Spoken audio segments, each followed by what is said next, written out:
Hello, everyone. This is Adam Pintar with the ASQ Statistics Division. Welcome and thank you for joining us.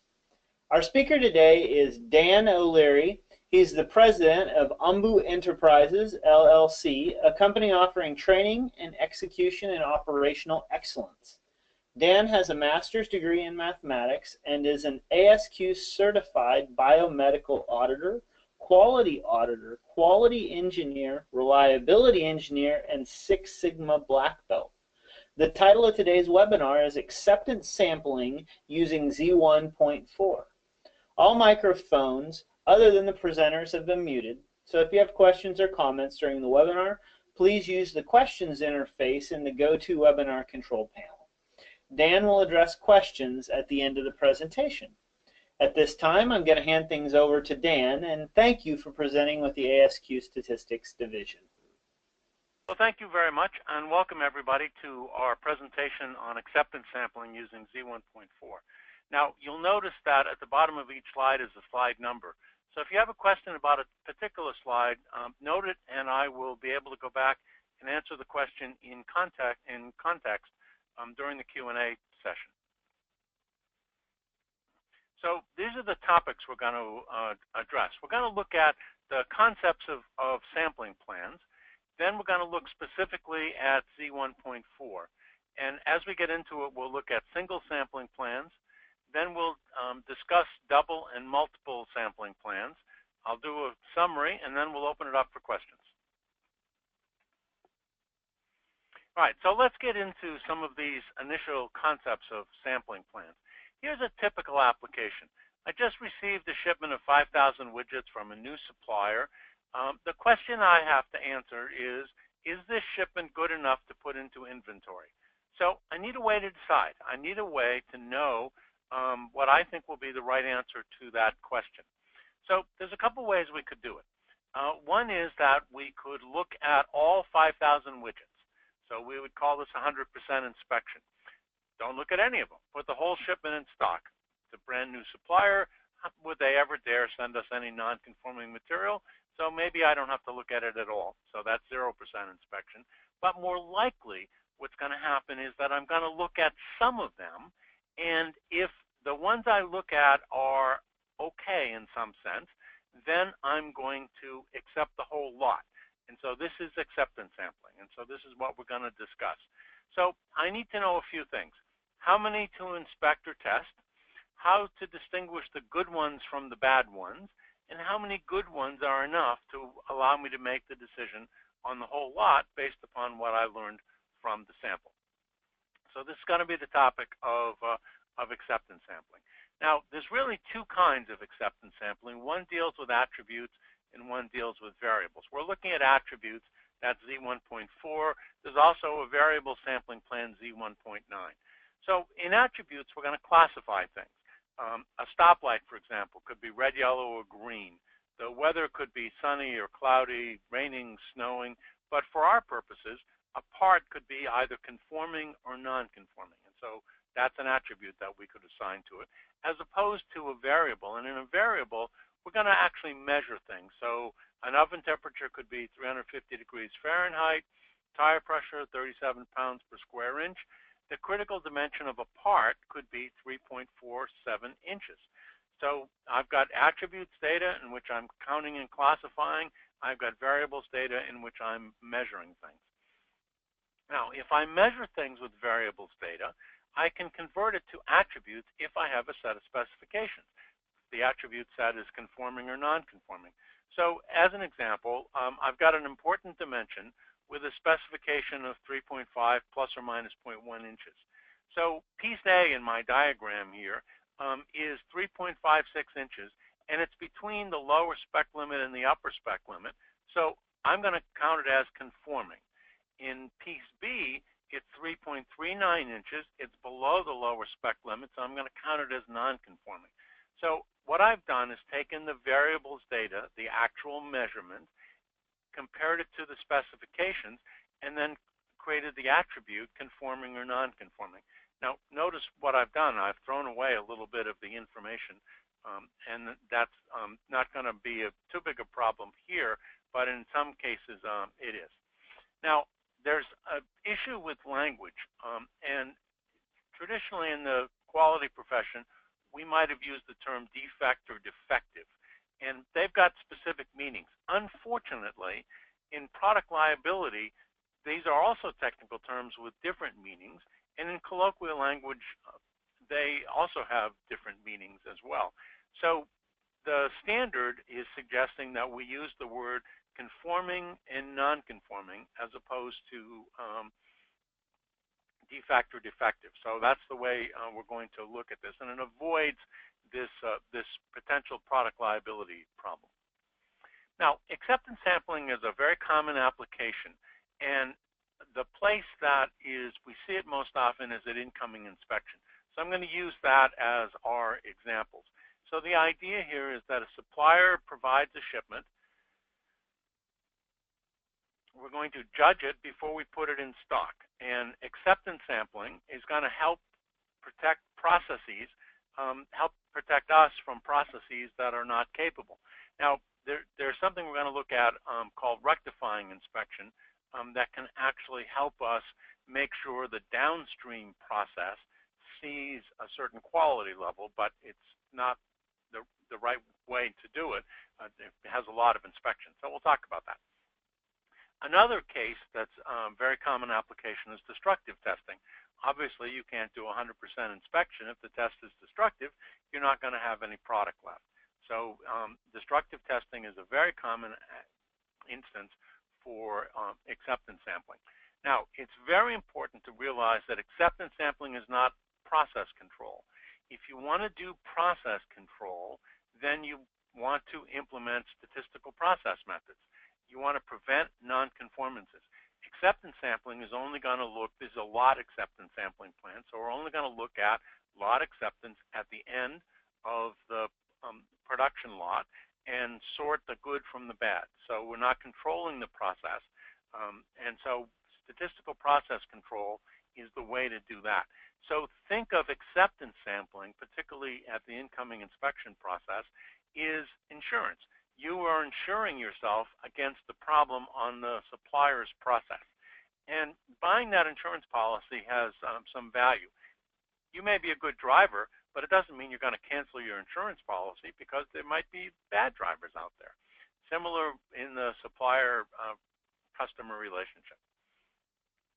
All right, so let's get into these attribute sampling plans and look at an example of single sampling. So we're going to start with a little exercise. Your supplier is going to submit a lot of 150 widgets, and you subject it to acceptance sampling by attributes. In other words, you're going to classify everything in the sample as either conforming or non-conforming. Your inspection plan is to select 20 widgets at random. That's our sample size. If 2 or fewer are non-conforming, we're going to accept the shipment. If 3 or more are non-conforming, then we're going to reject the shipment. Now, this is a Z1.4 plan. We're going to use it as our example, so we'll look at it in a little bit more detail. Now, in symbols, capital N is going to be the lot size, 150. Lowercase n is going to be the sample size, 20. We're going to accept on 2, so that's often called C. And we're going to reject on 3, so that's usually called R. So we're going to then look at this sampling plan and understand a lot of information about it. Now, there is a very basic approach that is really important in this case. We are doing a single, simple, random sample of n equals 20 widgets. And then we're going to classify each widget in the sample as either conforming or non-conforming. That's our attribute.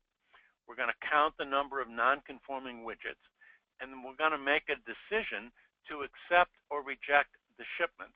And we're going to record the results, and that's going to produce a quality record. So it's very important to realize that this is the basic set of steps in acceptance sampling of lots.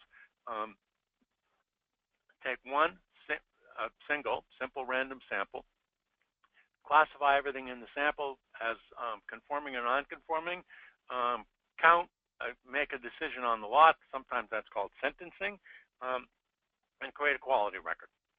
All right, so let's get into Z1.4. Now, this is a standard that has a long history in the military standards. So the concept started with Mill Standard 105. The most recently published version is Mill Standard 105E, but it has long been obsolete. Notice 1 canceled the standard and suggests that Department of Defense people use ANSI ASQ Z1.4 1993. Now, you can know how old this was because ASQ has changed its name since then. It's now ASQ and not ASQC. The current version is ANSI ASQ Z1.4 2003. That was its year of publication. And then in the ANSI system, it was reaffirmed as a standard in 2013. There's also an ISO standard that is essentially the same standard. It's got some minor differences. So it's ISO 2859-1, came out in 1999. If you're involved in medical devices, then FDA recognizes the ANSI ASQ standard as a general consensus standard. So that means it's okay to use it in medical device manufacture, design, all of that sort of stuff. So FDA recognizes it for those applications. Now, if you're going to use Z1.4, ultimately you're going to have to know 5 things, and I'm going to explain each of them as we go through this. So the first is the lot size, because remember, this is a lot sampling plan. So we're assuming I'm getting a continuous stream of lots from a process that is staying essentially the same, and I'm doing lot-by-lot inspection. I need a parameter of the sampling plan that's called inspection level.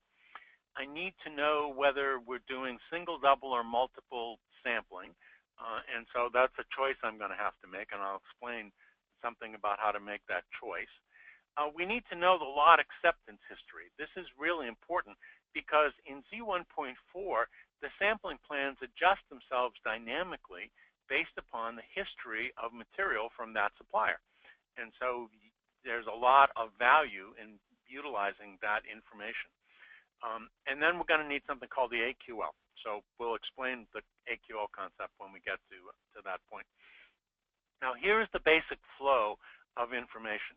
So I'm going to take the lot size and the inspection level, and I'm going to combine them to get a code letter, and it's going to be in Table 1. Then I'm going to make a decision on single, double, or multiple sampling, and so I'm going to combine that with the code letter, and I'm going to get into one of 3 tables, 2, 3, or 4. Then I'm going to look at the acceptance history, and I'm going to decide whether the status is normal, reduced, or tightened, and that's going to get me into subtables, A, B, and C. Then I'm going to know the AQL, and that's going to give me a sampling plan. Now, the purchasing, because we're in this incoming inspection model, is typically going to decide the lot size because that's what's going to be on the purchase order. So the purchase order is going to ask for a certain lot size. It's going to come in. We're going to receive it. We're going to bring it through incoming inspection. And so that's the lot size for sampling. Usually the quality engineer is going to determine the inspection level, whether to use single, double, or multiple sampling, and the AQL. And then the history of that lot acceptance is going to determine whether normal, reduced, or tightened. All right, so let's look at the lot size. Now, we're looking at this example that we started with. So the lot size is the number of items received at one time from the supplier. And so in our example, we got a lot size of 150. So capital N equals 150. So think of this as the quantity on the pack slip. And the purchase order or the contract is typically going to set the lot size. So the purchase order will go to the supplier will fill the purchase order, send in the material with a pack slip. That pack slip is going to determine typically the lot size. So typically you're not going to count the number of items in the lot. You're going to believe the pack slip for at least the Z1.4 example. Now, you're going to determine the inspection level, and the inspection level is going to control how the lot size and the sample size are related. And there are 7 levels available in Z1.4. So Z1.4 is a very broad standard. It's set up to do a lot of different things. And so the default, however, which is what we're going to go for now, is that we're going to use inspection level 2. So unless you have a compelling reason to do something else, use inspection level 2.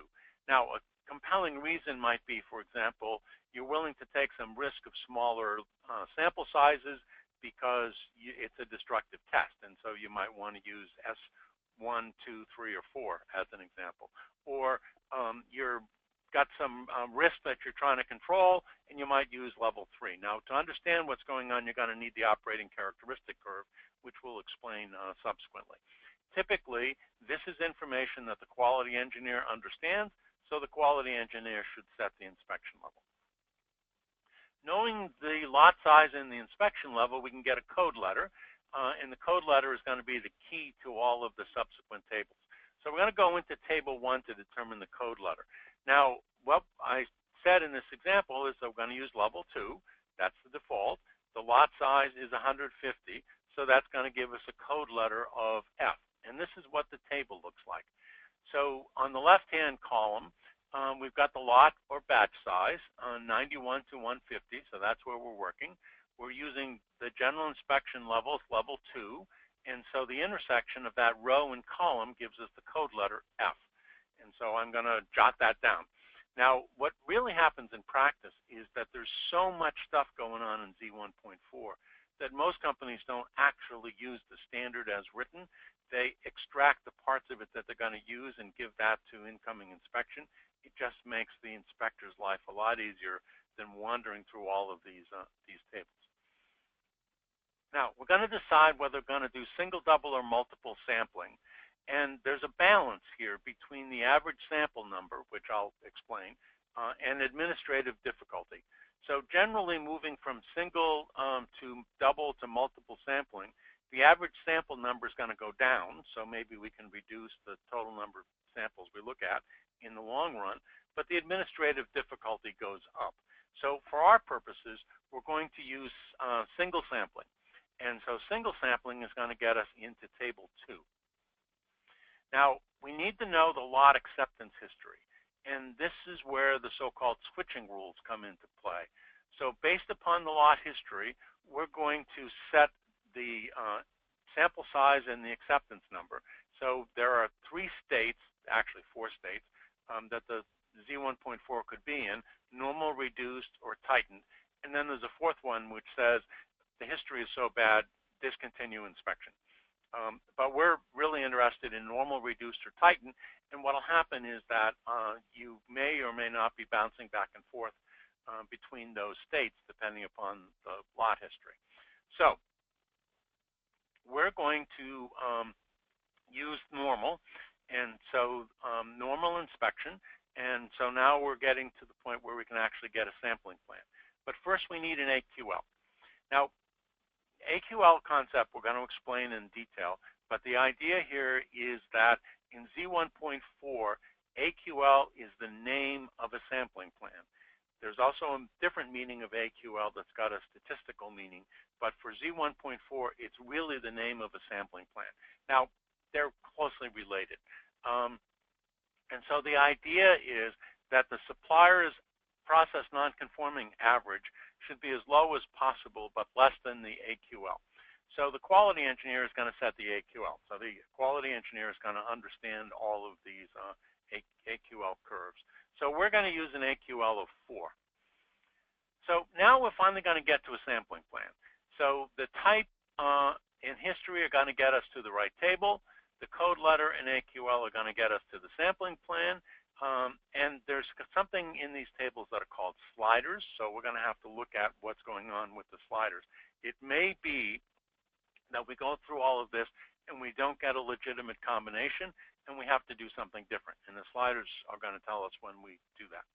So far, what we've done is we've gone through all of this stuff. So we're doing a single sampling plan with normal inspection, code letter F, AQL of 4.0. So this is going to get us into a sampling plan. So notice I have a sample on the left-hand side, a sample size code letter F, and it tells me the sample size is 20. And then I go across that row until I get to the column with an AQL of 4.0. and that tells me to accept on 2, reject on 3. So this says I'm going to go into the lot, pull out a sample size of 20, classify each item as conforming or non-conforming. If I have 2 or fewer non-conforming items, I'm going to accept the lot. If I have 3 or more non-conforming items, I'm going to reject the lot. So that's what this table is telling us. Now, let's look at these sliders.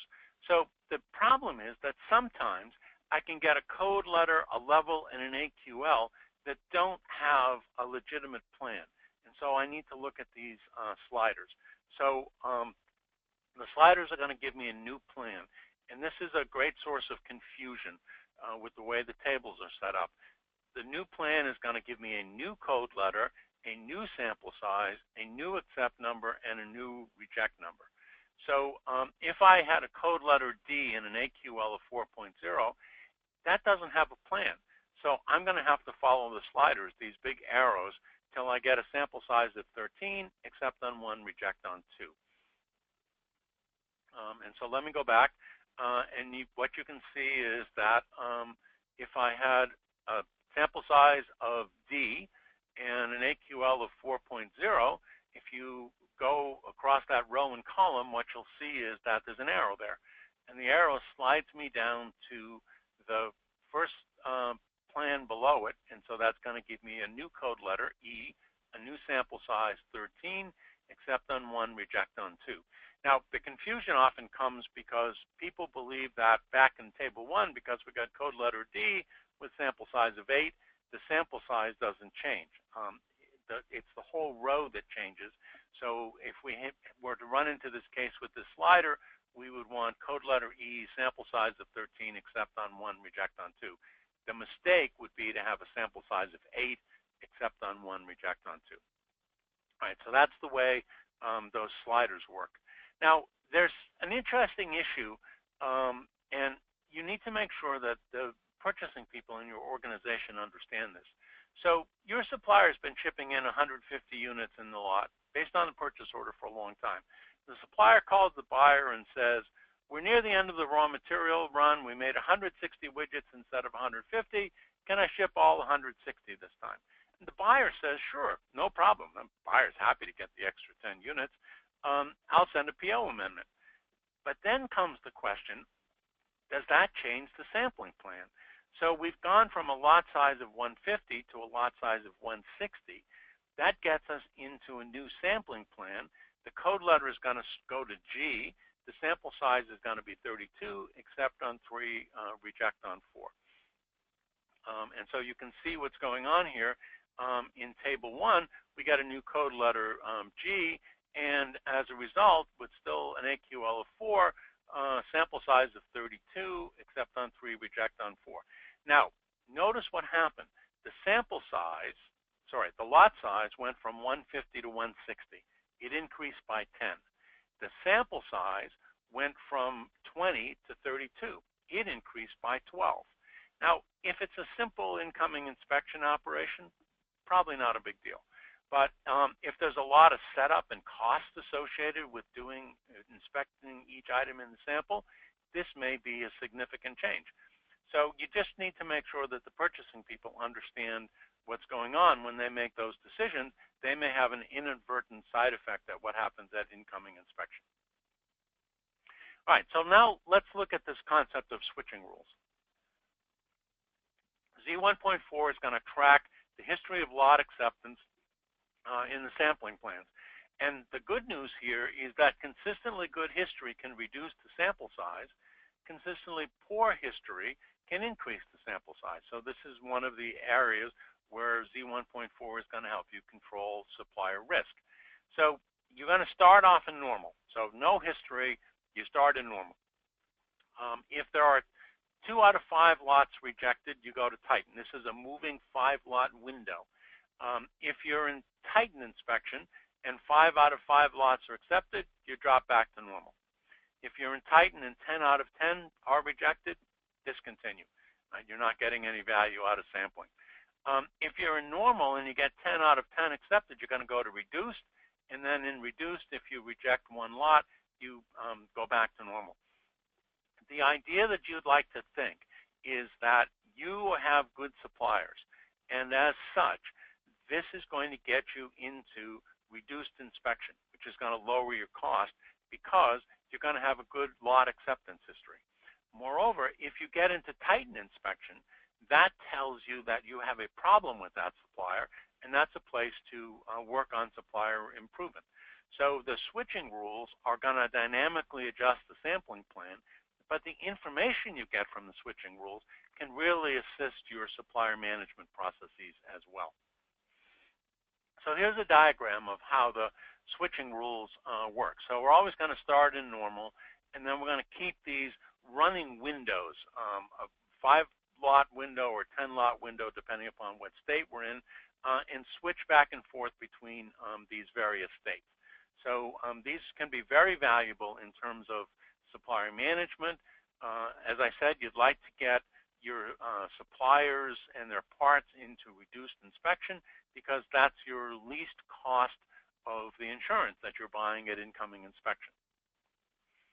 All right, so that's how Z1.4 works, but what's going on behind the scenes? So we need to understand how these sampling plans work. So the first thing is this concept of replacement. When we took the sample of widgets, we didn't put them back into the lot during sampling. In other words, we didn't replace them. Our sample size was 20, and so we took out all 20. We didn't take out one, measure it, put it back, mix up the lot, take another one, right? We took all 20 at once. So that's the kind of sampling that we're doing. The difficulty is that that kind of sampling can change the probabilities for the rest of the lot. If the lot is large, it doesn't make much difference. For small lots or isolated lots, we need the hypergeometric distribution. Now, in acceptance sampling, we sample without replacement. And the idea of Z1.4 is that we are getting a stream of lots from a process that continues to operate essentially the same way. So the idea is that we are sampling out of a potentially infinite process, and therefore the binomial distribution is going to work for us. So we'll look at how the binomial works. So the first thing we need is this concept of a Bernoulli trial. So it's a sequence of n independent trials where every trial has only 2 possible outcomes. And so the classic example is flipping a coin. So I flip a coin 50 times. This is a sequence of trials. N is 50. The trials are independent because the coin doesn't remember whether it came up heads or tails on the previous one. And there's only 2 outcomes, either head or tails. Now, in quality control, there's only 2 outcomes, conforming or non-conforming. And what we would like to believe is that any item in the sample is either conforming or non-conforming, and it doesn't know what the previous one was or what the next one is going to be. So these are a series of Bernoulli trials. And when we have Bernoulli trials, that gives us the binomial distribution. So the Bernoulli trial is only 2 possible outcomes. One is called success with probability P. The other is called failure with probability Q, which is 1 minus P. And I've given you here the formula for the binomial distribution. It's easy to use. A $10 TI calculator with statistical functions can calculate the Bernoulli distribution. Now, there's one thing that's we need to understand a little bit here. When we talk about processes, we usually name them by their nonconformance rate. So the nonconformance rate is the percent of nonconforming items that the process produces. So when we do incoming inspection, we're looking for those nonconforming items, and when we find one, we call it a success. When we find a conforming item, we call it a failure. Just to give you what the definitions are. So success and failure are technical terms, and so they're not anything to do with how the sample process works. So a success is going to be finding a non-conforming item. A failure is finding a conforming item. And it's just done that way to make the formula work out. Now, the binomial distribution is a discrete distribution. And so it's going to answer the question, what is the probability of a certain number of successes, 0, 1, or so on. And so I can calculate it, and the easy way to calculate it is in Excel. So I've given you the formula from Excel to do the binomial distribution. On the left-hand side, I've given you a table. What's the probability of getting exactly 0 non-conforming items, exactly 1, exactly 2, and so on. But what we're going to look at is not getting exactly 0, 1, or 2. We're going to look at the cumulative distribution. And so in our case, we're looking at the probability of getting 2 or fewer non-conforming items. But you can see that the binomial distribution is a discrete distribution. And so you can do it in Excel. And Excel is really good. All right, so now let's look at single sampling plans. Now, here's the concept of AQL. The AQL is the poorest level of quality, the percent non-conforming, that the receiving process can tolerate. So I'm the quality engineer, and I say, you know, if I get these parts in and the process makes some non-conforming items, how many what's the non-conformance rate before it causes me a lot of grief? So if I'm getting hex nuts, for example, and some of them don't have threads in them, it's probably not a big deal. So I could, with my process, could withstand a fairly high non-conformance rate. But if I have a very expensive, very complicated item, I probably can't stand a high non-conformance rate. So the quality engineer is going to understand that. So this poorest level of quality is called the acceptable quality level, or the AQL. Now, the idea is the supplier is going to produce product in lots, essentially the same production process for each lot, and the supplier's process needs to run as well as possible. And the process average nonconformance rate should be as low as possible. So the AQL is not a specification, it's a parameter of the sampling plan. So the idea here is that as a parameter of the sampling plan, I'm going to use it to judge lots. So it doesn't provide a process or product spec. It does not allow the supplier to knowingly submit non-conforming product, and it doesn't provide a license to stop continuous improvement efforts on the side of the supplier. Now, I've got a supplier who's got a production process, and because we're talking attributes, I'm going to assume that the supplier has a production process that's being controlled with a P chart. So that's for attributes. And so I've given you some limits here. And then over on the acceptance side, I've got an attribute sampling plan, AQL of 4, Z1.4, single level 2. And so my recommendation is that you should be expecting the supplier to have a process average nonconformance rate of half your AQL or better. And this is just a rule of thumb. And if they're not achieving that level, then you'll start to reject a large number of lots. And then you'll get suppliers into a supplier improvement methodology. So what does the AQL mean? So here's the fundamental concept. It starts with something called an ideal OC curve.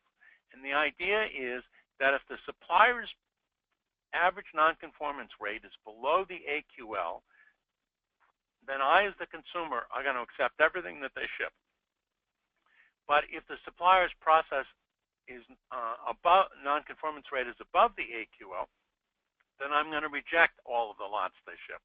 So the AQL is this vertical line here on the diagram. And if I'm below the AQL, then I'm going to get, I'm going to accept all of the lots.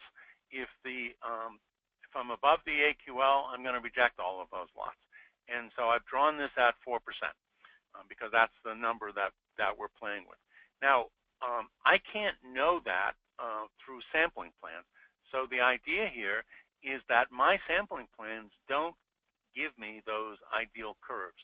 But what really happens is that if I increase the sample size, I start to approach the ideal curve. You can see there's a knee up near the top of one of those curves. Or if I increase the acceptance number, I can also start to to get closer to the ideal curve.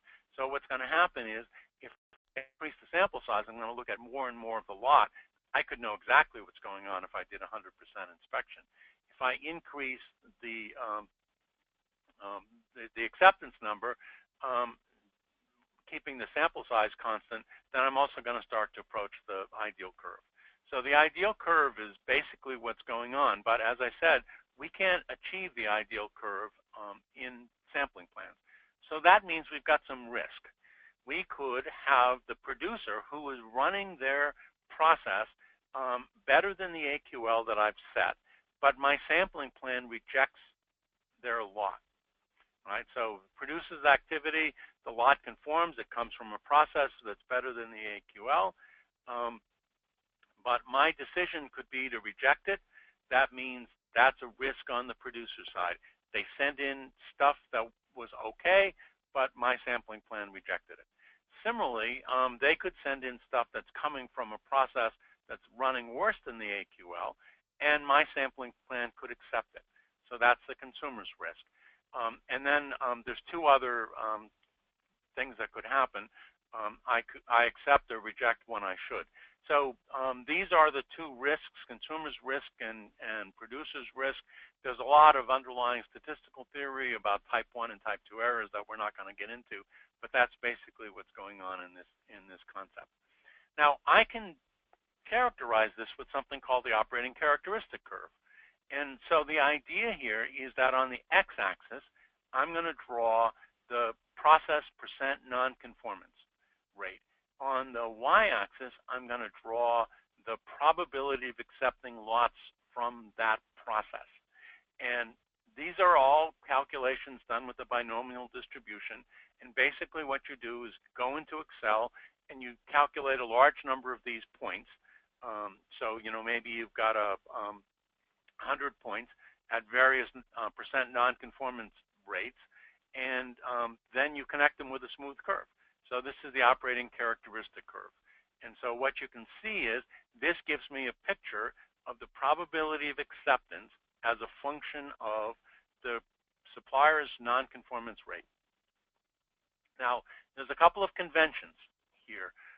One is that the AQL is basically set so that, so remember, the AQL is a point on a curve now, so this is the statistical interpretation. The AQL is set so that the probability of acceptance is 95%. So I'm going to go back and look at the curve. So you can see alpha is one of these points, and it's usually 5%. 1 minus alpha is 95%. So the question is, what's the point on the curve that gives me 95% probability of acceptance? That's usually called the AQL. Now, there's another point on the curve where, by convention, we have a 10% probability of acceptance, and that's often called the RQL. It's sometimes called the lot tolerance percent effective, although that's technically not the right word. That's the right word when I have an isolated lot, but because I've got lots from a continuous stream, RQL is a better term. Now, Z1.4 doesn't necessarily adopt these conventions. As I said, it's trying to name the sampling plans. It's trying to get them as close as possible to the AQL point with 95%, but it can't always get there. But in the back of Z1.4, there's all the operating characteristic curves with also a set of tabulated values. Now, we're going to characterize our sampling plans with a couple of curves. So the OC curve, operating characteristic, is the probability of accepting lots at a given quality level. One of the other things I'm interested in is the average sample number. So this is the expected number of items we're going to sample. And it's really going to apply to double and multiple sampling plans. For a single sampling plan, it's going to stay fixed. And then we're going to look at the average outgoing quality and the average total inspected curves. They're going to be part of rectifying inspection. So we're going to make an accept-reject decision on every lot. The accepted lots go to stock. Now, obviously, if we had a non-conforming item in the sample, we wouldn't put it in stock. But what do you do with the rejected lots? Well, one solution is to subject them to 100% inspection, replace any non-conforming items with conforming ones. This is called rectifying inspection. Now, you as the supplier could do this at outgoing inspection, and as a result, you have a process that's not capable, but you're trying to protect your customer from your incapable process while you do all the improvements. So two questions come to mind. How many do we have to inspect on average, and what happens to the quality outgoing if we adopt this technique? Now, I'll tell you, you do not want to learn to live this way. The idea is that you should be using SPC to control the processes. But the idea is we're going to bring a lot into the inspection station, make an accept-reject decision. If the decision is to reject it, we're going to screen it, replace all that's 100% inspection, replace all the non-conforming items with conforming ones, and then ship a fully conforming lot. Now, this means that I am improving the outgoing quality through inspection by replacing non-conforming items with conforming ones. So the question is, what happens to the outgoing quality, the percent non-conforming? And it's got a curve here. And so you can see that as the quality on the x-axis gets worse and worse and worse, the outgoing quality gets worse and worse and worse until finally I start to reject so many lots that I'm actually improving the outgoing quality, and the curve hits a peak, drops back down again. So this is the average outgoing quality curve, and the peak is called the average outgoing quality limit. And so the limit is where the peak of the curve is. And you can see if just with eyeballs, if my incoming process nonconformance rate is around, I don't know, 16, 17, 18%, if I do rectifying inspection, the outgoing nonconformance rate is slightly under 6%. So I've actually improved the outgoing quality, but at a tremendous cost. And so let's look at the cost. All right, the cost is the average total inspected. So if the lot is fully conforming, then I'm only going to inspect the sample. But as the process gets worse and worse and worse, then I have to inspect more items, and you can draw the average total inspection curve for this situation. And you can see it goes up fairly fast until pretty soon I'm doing nearly 100% inspection on all the lots. Now, one of the questions at this point is the average sample number, but we've only been doing single samples, so it's fixed. It's going to be a constant. In this case, the sample size is 20, so it's going to stay at 20. But when we get into double sampling plans, that's going to change. So in double sampling plans, we would like to think that we can reduce the sample size. So here's the way it's going to work. We're going to have potentially 2 samples before we can make the accept-reject decision.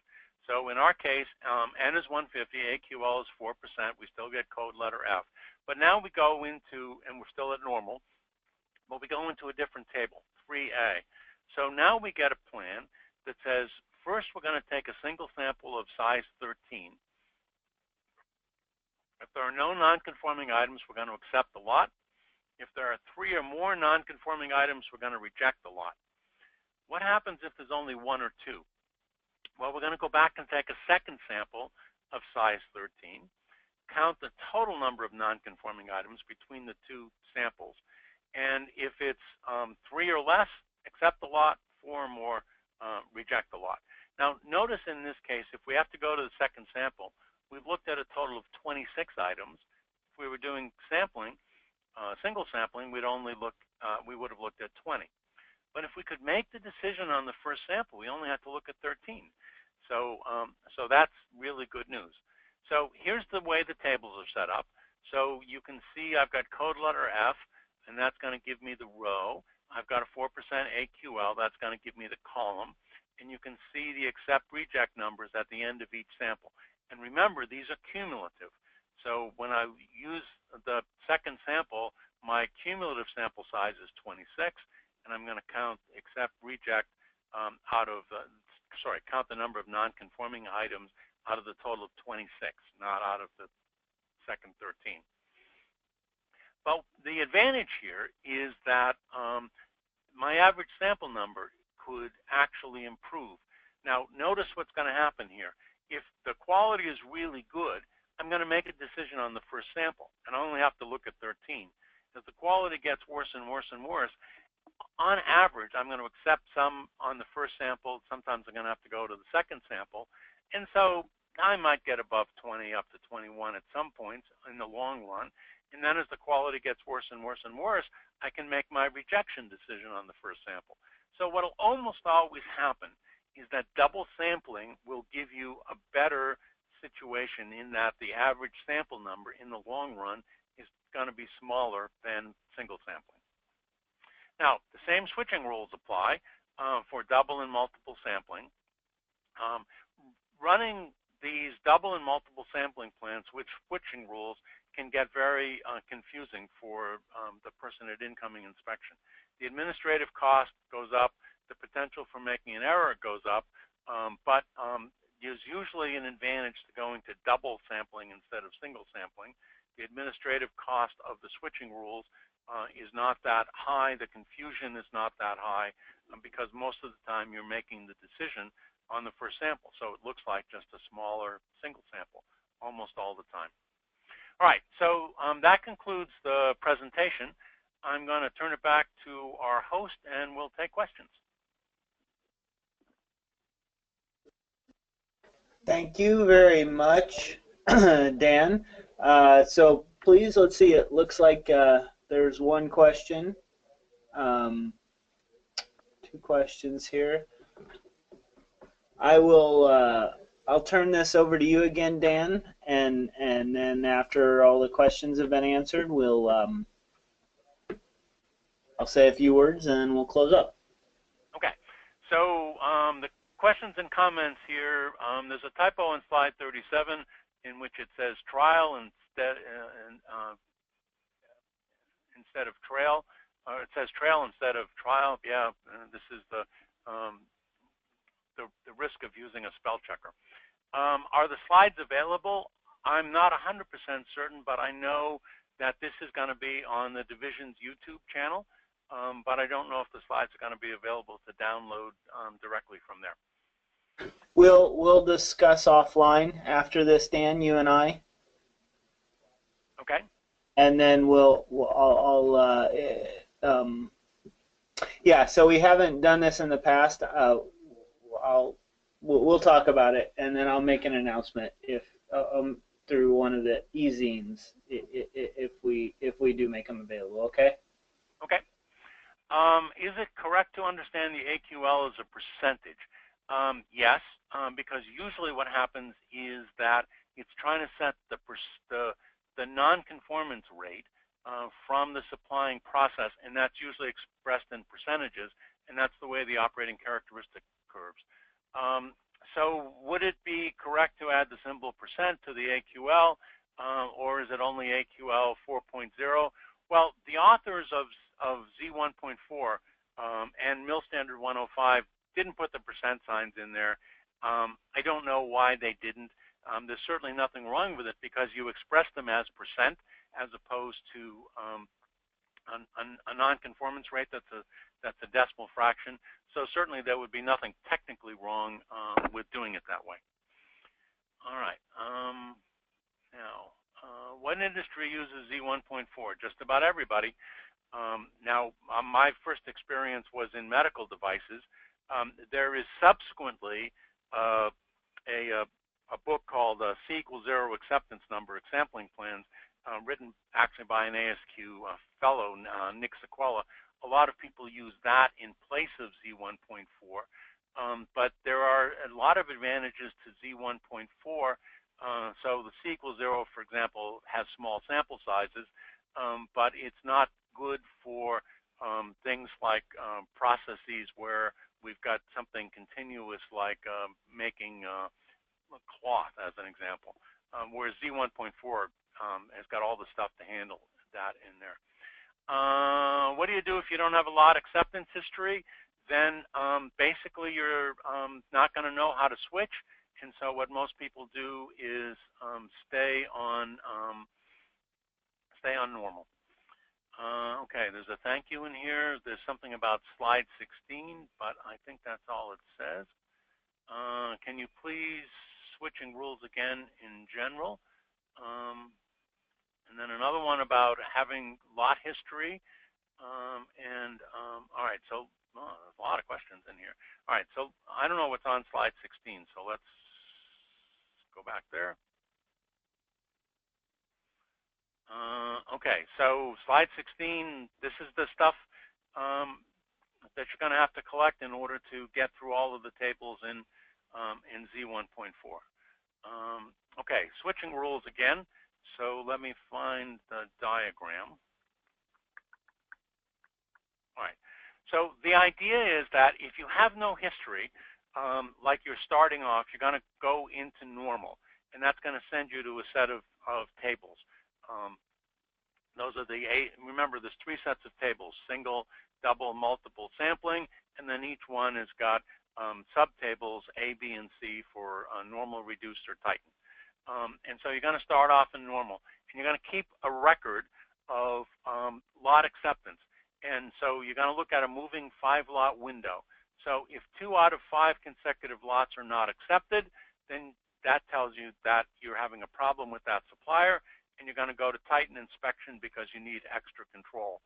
Then if they get good, then you're going to have 5 lots in a row accepted under tighten. You're going to switch back to normal. If you're normal and you get 10 lots in a row accepted, you're going to be able to go to reduced, and that's going to lower the sample size. That'll lower your cost.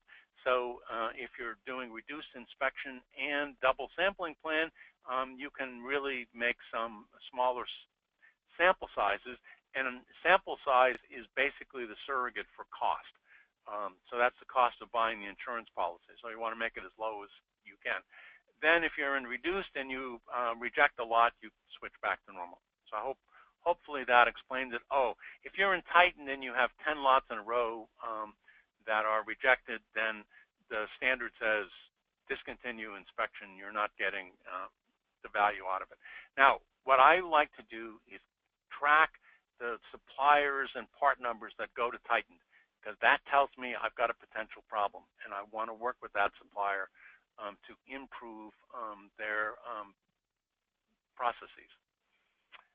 Okay. All right. Can you elaborate more on the significance of having and using lot history for sampling? I think I just covered that. With double sampling, does one collect all the samples for the first and second stages at once, but just example the first stage, or select 13 and inspect, then pull 13 if only the second stage is needed? So you're going to pull the first sample, 13 in this case, and you're going to make a decision based upon the first sample. And so the decision is accept the lot, reject the lot, or take the second sample. You're not going to take the second sample unless you get into that last choice. And so because hopefully you're making the decision based upon the first sample, so there's no reason to take the second sample. If you take the second sample, it's going to be out of what's remaining in the lot. So you've already reduced the lot by 13. Now you're going to take another 13. You're going to classify each of those as conforming and non-conforming.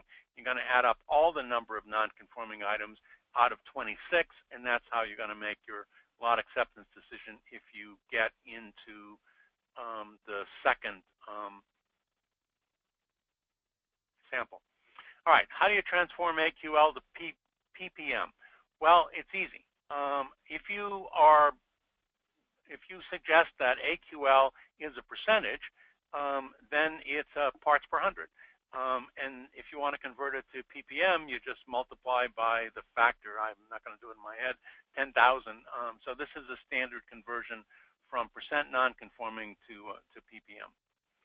Okay, is it true that an accepted receipts quality level can be anywhere from 0% AQL to the RQL? No. So I'm assuming the question is the percent non-conforming. And so the percent non-conforming could be 0, which means you're going to accept the lot. But there is some probability that it could be worse than the RQL, and by the luck of the draw, even though you have a large nonconformance rate, you may not see it in the sample. And so it's quite possible that it's quite possible that the nonconformance rate is worse than the RQL.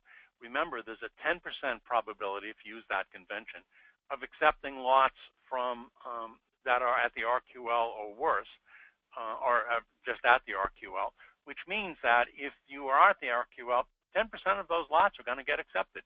And so it's quite possible that you could accept lots that are coming from a process that's worse than the RQL. How does this correlate with the automotive industry? Is Z1.4 sampling plan still relative? This is a statistical technique for sampling, and it's industry independent. It's just an attribute sampling plan. So I'm not sure what the automotive industry does. It would certainly be relevant, but one of the things you've got to notice is that the AQL levels are relatively high. And so if you have low nonconformance rates, then this might not actually do the trick. Okay. Is it right for customers to insist on 0 defects from suppliers, considering that AQL could be utilized? Generally, the idea is that your suppliers should not be making non-conforming items. Now, this is the whole process capability and statistical process control issues of the supplier's process. So the AQL is not the specification, it's a parameter of the sampling plan. It's got something to do with how bad things can be in the receiving process, but as I said, it's not a license for your supplier to stop improvement efforts. So your supplier should be working on process control, particularly statistical process control, so they make non-conforming items. The other issue that oftentimes comes up with this issue is the idea that you're paying for these products and you're paying for them to be good, so you have an expectation that there should be no non-conforming items in the sample. And then if you reject a lot or reject items in the sample, that's additional cost on both sides. Okay, when does one apply blocking information? When does one apply sampling to the number of drums or the total quantity of the batch received? Well, let's talk about drums. So there is another sampling technique that's not in Z1.4, in which you have a homogeneous thing that comes in bulk, like in drums. It could be a powder, it could be a liquid, and you need to do some test on that. So the idea is that you take the number of drums, so let's say you get 50 drums, take the square root of 50, take the integer portion, add 1. So the square root of 50 is 7 point something, right? 7 times 7 is 49. So the square root of 50 is 7 point something. Take the integer portion, that's 7, add 1 to it. So this is called the square root of n plus 1 rule. And what you end up with is sampling out of 8 drums. You take the sample out of 8 drums picked at random. You take all of those samples, you put them together, and then you do the analysis. So that's a different kind of sampling plan. It's usually used with these things that come in bulk, whereas the Z1.4 plans that we've talked about are usually where you have discrete individual units. Okay, the automotive industry at Ford does not use Z1.4 because Ford doesn't do incoming inspection. Well, okay. Suppliers are required to have a stable and in control process that will not ship lots with defects. That's the desired state. If you can achieve that, then the idea is that you don't need to buy the insurance that comes from incoming inspection like Z1.4. Not everybody's there yet.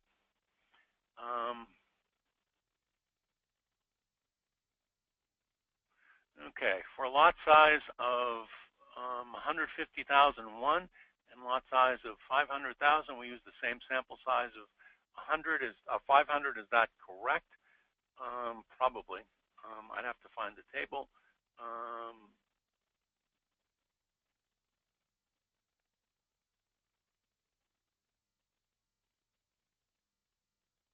Okay, so that would give us Q. Yeah, I think that I'm not quite sure where we are in the table, but the essence here is that there's not a strong correlation between sample size and lot size. So it's not like it's a fixed percent. And what actually ends up happening is that the sample sizes don't grow as large, as quickly as the lot sizes do. And that's one of the issues in the underlying statistics. Okay, I lost my cursor. Here we go. Is it true that the accepted receipts quality level, did I answer that? The accepted receipts quality level could be anywhere from 0 to the RQL. No, it's not true, because it could be even worse than the RQL. Okay. Would it make sense to switch to a tightened sampling plan without communicating that decision to the supplier? Absolutely. There's no reason why your supplier needs to know the parameters that you're using at incoming inspection and whether or not you switch. So if you're working closely with the supplier, it's well worth getting them to understand that their process is not operating correctly, and you just had to switch to tighten inspection, and you're going to go back and ask them to do corrective action. But it's not necessarily true that you've got to let them know. In your experience, how would you recommend to work with a supplier that's not accepting to switch their process release to tightened?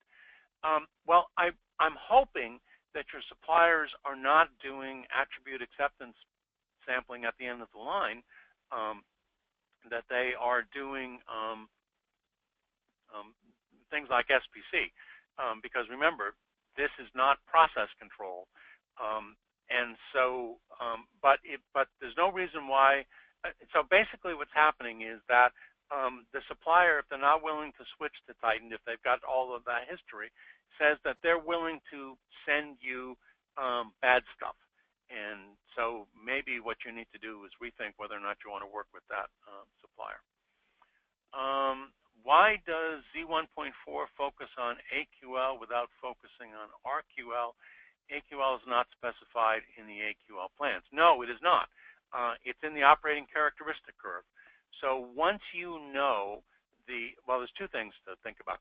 Once you know the sample size and the accept reject number, that completely determines the operating characteristic curve.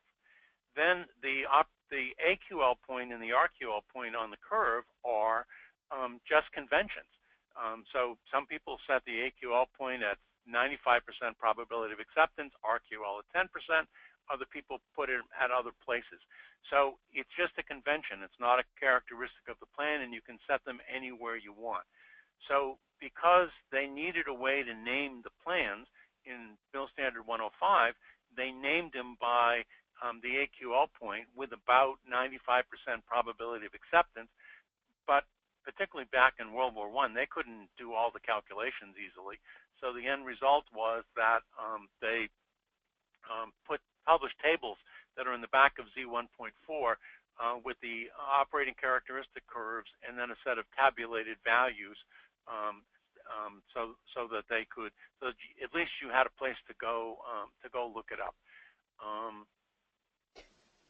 So we're almost 5 minutes over. I think we need to wrap things up now. That was an excellent presentation, Dan. Thank you very much. We ask that our attendees complete the short survey that'll pop up on their screen within GoToWebinar. A recording, as Dan said already, of this webinar will be available within a few days on the division's YouTube channel at youtube.com/ASQStatsDivision. Please be sure to share this webinar and our other archived webinars with your friends, coworkers, and colleagues. Also, we encourage you to check out the division's LinkedIn page as well as our events calendar, which can be viewed at asq.org/statistics for the latest news on webinars, conferences, and many other topics. That's all the time we have for today. Thank you, everyone, for joining us, and thank you very much once again, Dan. I hope everyone has a wonderful afternoon. Thank you all.